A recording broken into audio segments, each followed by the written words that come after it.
महाराज जी, स्वामी राम सुखदास जी महाराज जी से किसी ने यही प्रश्न किया, एक साधक ने, जीवन मुक्त के का व्यवहार कैसे होता है महाराज जी। तो उन्होंने उत्तर दिया, जैसे कुम्हार एक बार चक्के को चलाकर छोड़ देता है, फिर चक्का स्वतः चलता रहता है, ऐसे ही पूर्ण संस्कारों के वेग से जीवन मुक्त का शरीर चलता रहता है, उसका व्यवहार होता रहता है। तात्पर्य है कि उसके द्वारा वैसा ही व्यवहार होता है जैसा पहले होता था, परंतु ज्ञान होने पर उसमें निर्लिप्तता आती है और कोई फर्क नहीं पड़ता। सामान्य लोग जैसे संसार को नित्य मानते हुए व्यवहार करते हैं, ऐसे ही तत्व ज्ञानी के द्वारा संसार को अनित्य मानते हुए व्यवहार होता है। उसके इस अनुभव में अंतःकरण स्थित संपूर्ण संसार का सर्वथा अभाव होता है। आगे, जीवन मुक्त का व्यवहार 3 कारणों से होता है। प्रारब्ध से प्राप्त परिस्थिति के अनुसार, स्वभाव के अनुसार और सामने आए हुए व्यक्ति या समुदाय की भावना के अनुसार। यथा योग्य व्यवहार होने पर जीवन मुक्त महापुरुष की असंगता ज्यों की त्यों रहती है। हाँ, ये खास बात है। उनके द्वारा होने वाली चेष्टाएं राग द्वेष रहित अब होती हैं। आपको ये समझना है, जैसे एक गाड़ी है, इंजन बंद हो और गाड़ी चलती रहे। ढलान में जैसे आप इंजन बंद कर दो और गाड़ी को फ्री कर दो, तो न पेट्रोल खर्चा होगा, न इंजन चल रहा है, पर गाड़ी चल रही है। ऐसे जीवन मुक्त महापुरुष का व्यवहार होता है। इंजन बंद है और गाड़ी फ्री कर दी गई है, कर्ता नहीं बचा है। और गुण के अनुसार, जैसे बताया कि स्वभाव की रचना। अब जैसे किसी को अंग्रेजी नहीं आती और वो सिद्ध पुरुष हुआ है, बोले सिद्ध पुरुष हो तो अंग्रेजी बोलो, नहीं बोल पाएगा। सिद्ध पुरुष हो तो उड़िया भाषा बोलो, वो नहीं बोल पाएगा, क्योंकि उसकी सिद्धा अवस्था हिंदी भाषा से स्वभावगत चला है और उससे सिद्ध हुआ है। तो इससे नहीं कहा जाएगा कि अगर सिद्ध हो तो तुम बताओ हमारी मुट्ठी में क्या है। ये सिद्धि नहीं है, परमात्म स्थिति है। व्यवहार एक साधारण पुरुष जैसे करता है, ऐसे ही व्यवहार करते दिखाई देगा, पर साधारण पुरुष में लिप्तता होती है, उसमें निर्लिप्तता होती है। साधारण पुरुष में कर्ता भाव होता है, उसमें कर्तत्व अभिमान। इंजन ही बंद है, पूरा सिस्टम बंद है। बुद्धि निश्चय करना, मन का संकल्प विकल्प करना, चित्त का चिंतन करना और अहंकार की क्रिया से ये इंजन ही बंद है। जैसे घड़ी से हटा दो तो मिनट की सेकंड की घंटे में सुई है, एक कदम नहीं चलेगी ना। ऐसे ही अंतःकरण धर्म ही परमात्मा स्वरूप हो जाता है, परमात्मा में हो। पर उसका व्यवहार, अब जैसे जिसका अभ्यास रहा गाली देने का, तो सिद्ध पुरुष होने पर भी वो गाली बकेगा। तो आप ये नहीं कह सकते हो कि ये क्या सिद्ध पुरुष गाली बक रहा है। अगर उसका देहाती भाषा में तो अरे मोरे भाई, ऐसे भाषा संबोधन करके देहाती भाषा में हो, पर वो सिद्ध महापुरुष है।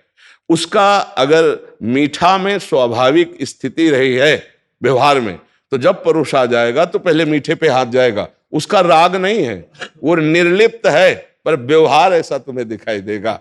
इसलिए जो भगवत प्राप्त है वही भगवत प्राप्त को समझ सकता है, दूसरा कोई व्यक्ति उसको समझ ही नहीं सकता। महाराज जी, इसमें प्रारब्ध से प्राप्त परिस्थिति के अनुसार शरीर की रचना प्रारब्ध से हुई है। प्रारब्ध का भोक्ता नहीं बचा है वहां कोई, पर शरीर प्रारब्ध से रचा। जिस समय शरीर रचा गया था उस समय वो सिद्ध नहीं था, समझना। शरीर प्राप्त होने के बाद सिद्ध हुआ है। तो शरीर को जन्म से लेकर मृत्यु तक की रचना प्रारब्ध से हो चुकी है कि 20 वर्ष की अवस्था में ये होगा, 28 वर्ष में ये होगा, 40 वर्ष में ये होगा। अब उस महापुरुष के शरीर में बड़े बड़े जैसे रोग प्रकाशित होते हैं, वो प्रकाश, पर वो निर्लिप्त है। लिप्त और निर्लिप्त में अगर किसी को बताया जाए कि तुम्हारा कैंसर रोग प्रकाशित हो रहा है और उसकी दशा देखना, तो वो आदमी डिप्रेशन में चला जाए, क्योंकि शरीर से लिप्त था। और जिन महापुरुषों ने अपनी चित्त वृत्ति भगवदाकार कर दी, अहम लय कर दिया है, तो पहले से ज्यादा प्रसन्न नजर आएंगे। पहले से ज्यादा क्यों? क्योंकि पहले तो उदासीन रहते थे, अब तो और प्रसन्नता आ गई, क्योंकि प्रारब्ध क्षय हो रहा है और सीधे भगवत आश्रय, भगवत आसक्ति प्रबल है भक्त की और ज्ञानी की स्वरूप में स्थित। बिल्कुल जैसे घर में आग लगी तो नीचे भूधरा से गुफा में अंदर घुस करके वो बाहर निकल गया, ऐसे ही स्थूल सूक्ष्म कारण तीनों शरीरों के राग का त्यागी। अब इसमें आग लग रही है, कैंसर है, किडनी फेल है, ये कष्ट है, वो कष्ट है, वो बिल्कुल ऐसे तटस्थ है, कोई भी कष्ट उसको छू नहीं सकता। न आग्नेयास्त्र, न वरुणास्त्र, न वायवास्त्र, इन दिव्यास्त्रों की ताकत नहीं कि उसे छू सके। नैनम छिन्नन्ति शस्त्राणि नैनम दहति पावका न चैनम क्लेदयन्त्यापो। ये किसका वर्णन हो रहा है? भगवान का नहीं, अपने स्वरूप का वर्णन हो रहा है। अपने स्वरूप का वर्णन, किसी और का वर्णन नहीं हो रहा। वो उसी स्वरूप में स्थित हो जाता है। पर उसकी गाड़ी ऐसे चलती है जैसे ढलान में इंजन बंद करके फिर ही छोड़ दो तो चली जाए। ऐसे संकल्प रहित, कर्तृत्व भाव रहित। क्योंकि जब तक कर्तृत्व भाव है तब तक मूढ़ता है। अहंकार विमूढ़ आत्मा करता हमिति मन्यते। मैंने ये किया, मैं करूंगा, जब तक ये है तब तक मूढ़ता है, और जब तक मूढ़ता है तब तक बंधन है। और जब फिर छोड़ दी गई ये गाड़ी, इंजन बंद, संकल्प विकल्प खत्म, कोई भी क्रिया उसकी संकल्प से नहीं हो रही, स्वाभाविक हो रही। अब उस महापुरुष की स्थिति को कर्माण श्रुति बोधितानि नितराम कुर्वन्तु कुर्वन्तु मां गूढ़ाश्चर्य रसा सर्गादि विषयन्तु गृह्णन्तु मुंचन्तु वा। वो विषय सेवन कर रहा है या त्याग कर रहा है, उसको कोई फर्क नहीं। वो बहिर्मुख पुरुषों के बीच में बैठा है या एकांत में बैठा, कोई फर्क नहीं।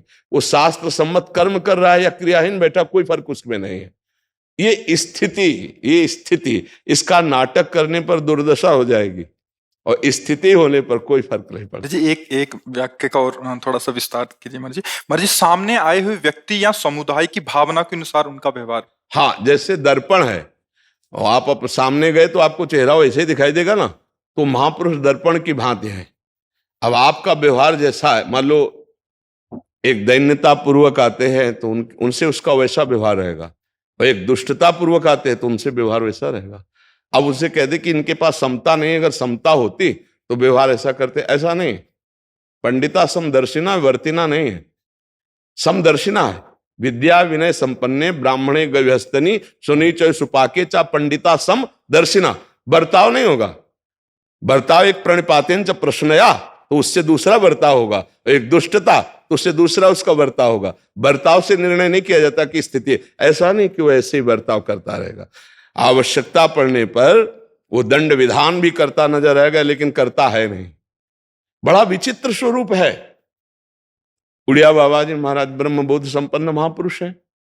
एक शिष्य के द्वारा अपराध हुआ, कोई बुलाया और कहा आपके द्वारा अपराध हुआ, बहुत निज अंग सेवी थे।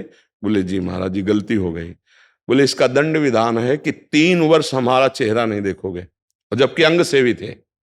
और उनके लिए तो मानो प्राण निकल गए जब बाबा 3 वर्ष हमारी आज्ञा का पालन करोगे। तो गंगा किनारे एक कुटिया बनाकर अलग रहते और रोते रहते थे। 3 वर्ष बाद जब आए तो बहुत रोए बाबा के चरणों में पड़ के। तो बाबा ने कहा जो 3 जन्म में भी स्थिति नहीं आती वो 3 वर्ष में आ गई है ना।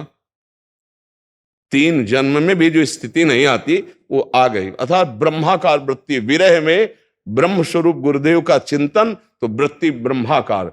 कई दिन भोजन नहीं करते विरह में। तो एक वहां बड़े सिद्ध महापुरुष थे, उन्होंने सोचा ऐसा कौन महापुरुष है। जब आए तब देखा उड़िया बाबा की सेवा में, उनका ऐसा कैसे, उनका बाबा ने ऐसा दंड विधान कर दिया है। तो बाबा के पास वो आए और उनका बहुत कठोर तप कर रहे हैं, बहुत कष्ट सह रहे हैं। बाबा ने एक शब्द भी नहीं सुना। बहुत ही निरपेक्ष होकर के उनसे कहा कि आप इस विषय में कोई संभाषण नहीं करेंगे। अब इतने बड़े महापुरुष का व्यवहार तो आपको लगेगा बड़ा कठोर। दूसरा, उस समय मलेरिया बुखार बहुत चल रहा था, तो मलेरिया की जो दवा होती थी वो बहुत गर्म होती थी। उसका हमें नाम नहीं याद आता, क्यों आए, हाँ ऐसे आए ऐसे हमें। तो वो कई साधकों को, संतों को दी गई, तो बहुत गर्मी सता रही। तो बाबा के पास 100 रुपया किसी ने चढ़ाए तो तकिया के नीचे रख लिया। तो जो सेवा में तो उनका बाबा 100 रुपया का काफी दूध आ जाएगा, वो आधा लीटर दे दिया जाएगा, तो जो गर्मी टेबलेट क्यों चलिए। बोले नहीं, ये 100 रुपया कृष्णाश्रम निर्माण के लिए मिला है, दूध के लिए मिला तो हम दे देते, हम ये नहीं देंगे। अब आप क्या अनुमान लगाएंगे ब्रह्मबोध महापुरुष का। तीसरा, एक धनी मानी पुरुष आया और आश्रम की निर्माण सेवा है तो कुछ भेंट दी। जब वो चला तो बाबा उनके पीछे गेट तक छोड़ने गए। तो सब लोगों ने कहा कि जब लौट के आया कि बाबा ये लीला हमको समझ में नहीं आई, बड़े बड़ों को आप फटकार देते हो, इस सेठ के पीछे पीछे तुम क्यों गए, सेठ के पीछे पीछे क्यों गए बाबा। अच्छा नहीं लगा हम लोगों को कि आप पीछे पीछे गए। बोले अच्छा नहीं लगा, उस समय रोक देते तो हम रुक जाते, शरीर चल पड़ा तो पीछे चल पड़ा। अब भाई उसने सेवा की थी उसके पीछे, अब आप क्या अनुमान लगाएंगे। एक चौथा, एक आदमी बोला बाबा बहुत दिन हो गए, वो पड़ोसी जो है ना इतना परेशान किए कि आज उसको हम जान से मार डालेंगे, हम केवल आपसे बता रहे हैं। तो उनका अच्छा बेटा देखो हम ध्यान लगा के बताते, जैसे बालवत। और बोले बेटा वो 6 महीने में खुद मर जाएगा, तुम क्यों मारोगे, आजीवन कारावास भोगोगे, 6 महीने में मर जाएगा। बड़ा प्रसन्न हुआ। अब जब रोज मिलता ना पड़ोसी तो सोचता 6 महीने में मर जाओगे, कोई झगड़ा नहीं, कोई झगड़ा नहीं, बड़ा प्रसन्न रहने लगा। सब क्रोध चला गया। जैसे जैसे 6 महीना नजदीक आते गए उसका सारा द्वेष मिट चुका था। और बाबा से कहा जब 6 महीना हो गया, बाबा मरा नहीं। बोले हम उसके मरने की बात थोड़ी कह रहे, तुम्हारे क्रोध की, तुम्हारे द्वेष की मरने की बात कह रहे। तो अब कह दो बाबा झूठे। महापुरुषों का जो पावन चरित्र है वो कोई महापुरुष ही समझ सकता है। वो संकल्प विकल्प करता नहीं है। जैसे दर्पण सामने आप टिक्की लगा लो तो वैसे चेहरा दिखाई देगा, वैसे ही महापुरुष आपको भाव करते नजर आएंगे जैसा आपका व्यवहार है। वहां पर समझ में नहीं। आप मान लो धूर्तता करते हुए तो आपको लगेगा क्रोध आ गया, नहीं बिल्कुल क्रोध नहीं। महाराज जी एक इसके साथ और जी। जीवन मुक्त महापुरुषों में हर्ष शोक होना, राजी नाराज होना भी देखा जाता है। इसका क्या कारण है स्वामी जी? वो केवल दूसरों के हित के लिए नाटक करते हैं। जैसे माता पिता अपने बालक पर क्रोध करते हैं तो केवल उसका हित करने के लिए, अनिष्ट करने के लिए नहीं। परंतु जीवन मुक्त को ऐसा नाटक भी करना नहीं पड़ता, प्रत्युत उसके द्वारा ऐसा होता है जैसे बंसी में वायु भरो तो स्वर बदलते हैं। वंशी स्वयं कुछ नहीं कर रहे, उसमें वायु भरकर जैसे स्वर बजाए जाते ऐसे ही महापुरुष है। आपका जैसा स्वभाव, आप जैसे आचरण से आए वैसे उपेरित हो, बिल्कुल यंत्रवत कोई करता अंदर। अब कैसे वो समझेगा कि इनको क्रोध क्यों आ गया? और दूसरी स्वामी चूंकि गंगा किनारे भ्रमण किए तो महापुरुषों का संग हुआ। बक्सर, गंगा किनारे बक्सर है, फतेहपुर जिला, ये इलाहाबाद और कानपुर के बीच में पड़ता है, गंगा के किनारे। स्वामी परमानंद जी महाराज ब्रह्मभूत महापुरुष, जिनको शरीर शुद्धि भी नहीं रहती थी। जैसे कभी कभी दिगंबर ही ऐसे बाहर निकल आए, माताएं बहनें सब दर्शन करने के लिए आती, तो फिर जब प्रणाम कर तो उनको शुद्ध आता तो शिष्यों से कहते थे कि हमारी तो बुद्धि काम नहीं करती, तुम तो कपड़ा डाल देते शरीर में। ऐसे महापुरुष। तो जैसे माई बहन ऐसे आई तो पूछते थे तुम कढ़ी बना लेती हो? जी बहुत दिन हो गए कढ़ी नहीं पाया, ले आओ। अब क्या अनुमान लगाओगे आप? तुम्हारे गाय है? हाँ। रबड़ी बहुत दिन से नहीं पाए। अच्छा स्वामी जी, अब रबड़ी लाए? और जैसे वैसे जगह, हाँ बहुत बढ़िया बहुत बढ़िया, उठे और चल दिए। कोई राग नहीं पर फिर भी मांगते नजर आ रहे हैं, कोई क्रोध नहीं फिर भी डांटते नजर आ रहे हैं, कोई ममता नहीं फिर भी दुलार करते नजर आ रहे हैं। ये जैसे सामने होता है वैसा उनका व्यवहार होता है, ना उनका संकल्प होता है, ना उनका कोई विचार पूर्वक कार्य हो रहा है। ये स्वाभाविक भगवत स्वरूप यंत्रवत हो रहा है, जैसे इंजन बंद है और ढलान में मोटर चल रही है, बिल्कुल। पर बिना स्थिति के महापुरुषों को नहीं जाना जा सकता। जो स्थित प्रज्ञ है वही स्थिति को पहचानेगा, अन्यथा नहीं। अब जैसे विद्यार्थी सोचे कि हम टीचर की योग्यता नाप लें तो कैसे नाप पाएगा? टीचर से ज्यादा पढ़ा जो टीचर है वो बता देगा कि ये इस कोटि का टीचर है। ऐसे ही महापुरुष जो वो जिस कोटि का महापुरुष है वो अपनी दृष्टि हो। जैसे पूज्य पादुड़िया बाबा जी महाराज गंगा के किनारे एक आश्रम में प्रवेश कर रहे हैं, अच्युत मुनि वहां बैठे थे। जीवित दृष्टि में देखा तो अपने शिष्यों से कहा दौड़ो, मूर्तिमान ब्रह्मबोध संपन्न महापुरुष पधार रहा है। जानते नहीं थे उड़िया बाबा है, बोले ये कोई ब्रह्मबोध संपन्न महापुरुष। दृष्टि से देखते अच्युत मुनि, उन्होंने कहा ये तो ब्रह्मबोध महापुरुष, दौड़ो इनकी चरण रज लो, साक्षात ब्रह्म पधार रहा है। और उड़िया बाबा थे, एक लंगोटी लगी इतना बस, काशाय वस्त्र, एक लौकी का कमंडल, और वो घूर्णित नेत्र ब्रह्मानंद में, देखते ही पहचान गए। दर्शन मात्र से उन्होंने कहा देखो ब्रह्मबोध संपन्न महापुरुष आ रहा है, साक्षात ब्रह्म आ रहा है, चलो इनकी चरण रज लो दौड़ करके। तो जो ब्रह्मबोध है वो ब्रह्मबोध को जान जाएगा, जो प्रेम अवस्था को प्राप्त है वो प्रेम अवस्था को जान जाएगा, अन्यथा नहीं जान पाए। तो वो स्वयं भगवान लीला कराते हैं। हो सकता है किसी को वो डांटते नजर आवे, हो सकता है किसी को दुलार करते नजर आवे, हो सकता है कि ऐसा व्यवहार देखे एक अज्ञानी पुरुष जैसा, लेकिन वो वस्तुतः जैसे दर्पण के सामने हम पहुंचते हैं तो हमारा ही प्रतिबिंब होता है। ऐसे हम जिस स्वभाव को लेके पहुंचते हैं वैसे ही महापुरुषों का व्यवहार दिखाई देता है। वो व्यवहार रहित हैं, उनमें किंचन मात्र भी कर्ता भाव नहीं होता। अब ये संसारिकता में नहीं समझा जा सकता जब तक अध्यात्म में नहीं होगा। देखो, किसी को देख के, किसी को बोल के, किसी को प्यार से, किसी को शासन से, हर विधान होता है उसका मंगल हो जाना, उसका मंगल हो जाना। जैसे सूर्य भगवान के सामने कभी अंधेरा टिक नहीं सकता, ऐसे भगवान और भगवान के प्रेमी भक्त या ज्ञानी महात्मा के द्वारा कभी अज्ञान अंधकार टिक नहीं सकता, उसका नाश और संभावी है। अब वो कैसे होगा, उस समय भगवान युक्ति देते हैं, संतों को भगवान युक्ति देते हैं, अंदर बैठकर इसको दुलार करो, इसको डांट लगा दो।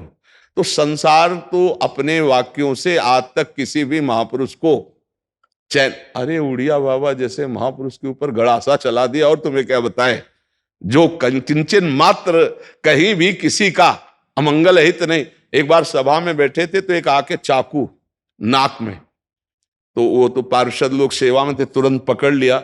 बाबा ने देखा है तो मार डाला जाएगा, तो गुफा में ले गए, कृष्ण आश्रम में अभी बना हुआ है गुफा में नीचे ले गए और कहा भैया ऐसा क्यों किया?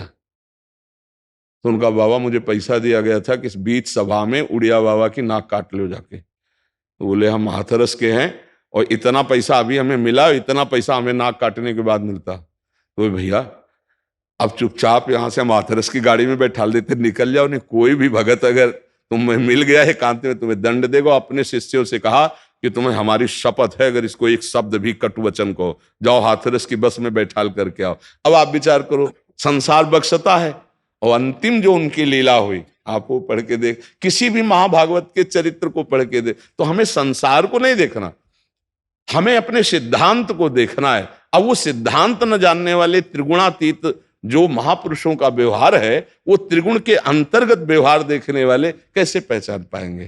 तो इसलिए उनकी के बातुल भूत विवश मतवारे, ते नहीं बोले ही वचन विचारे, तिनकर कहा सुनी नहीं काना। संत जन ऐसे मतवाले हाथी की तरह, गजराज की तरह होते कि ऐसे लोग बोलते रहे, वो अपनी चाल में चलते रहते मस्त, बकाया ना किसी से राग और ना किसी से द्वेष। इस समता को प्राप्त महापुरुष को समबुद्धि से देखा जाए तो ही देखा जा सकता है, अन्यथा नहीं।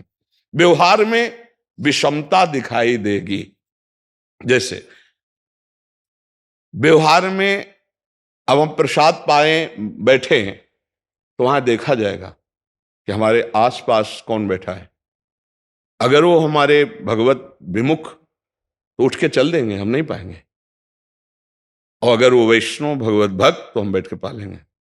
अब कह दे अगर सब जगह भगवान का दर्शन करता था तो ऐसा व्यवहार क्यों हुआ? तो व्यवहार में विषमता होगी, पक्का विषमता होगी। जैसे उसके सामने ब्रह्मबोध संपन्न महापुरुष है, माता बहनें आएंगी तो जो साधन मार्ग में उसकी दृष्टि रही है वही सिद्धावस्था में भी रहेगी। ऐसा नहीं कि वो गले लगा ले कि हमारे ब्रह्म आए हैं, नहीं। हाँ, अगर संत आए हैं उस कोटि के हैं तो ऐसा भी हो सकता है। अब उनमें भेद देखा जाए कि ये तो भगवत प्राप्त है नहीं, क्योंकि सामने एक पुरुष आया उससे ठीक से बात नहीं की, एक आया उसको गले लगा लिया, एक आया उनकी तरफ देखा भी नहीं। ये दृष्टि त्रिगुणात्मिका है संसार की, लेकिन वो क्षमता को प्राप्त महापुरुष, उनकी दृष्टि में विषमता ना होते हुए भी व्यवहार में विषमता दिखाई देगी, पक्का। जी स्वामी जी की तीसरी बात से सामने आए हुए व्यक्ति या समुदाय की भावना के अनुसार उनका व्यवहार। हाँ, अब ये संसार का स्वरूप नहीं समझ में आएगा, नहीं समझ, तो अपने मार्ग में पुष्ट रहे और अपने सिद्धांत से जैसे प्रभु चला रहे, अपनी स्थिति से चलता रहे। लोगों की बातों को सुन करके फिर तो स्थिति नहीं होगी कि जैसा लोग कहें वैसा हम चलें, ऐसा नहीं। जैसा शास्त्र कहता है और जैसी स्थिति होती है उसके अनुसार बर्ताव किया जाता है।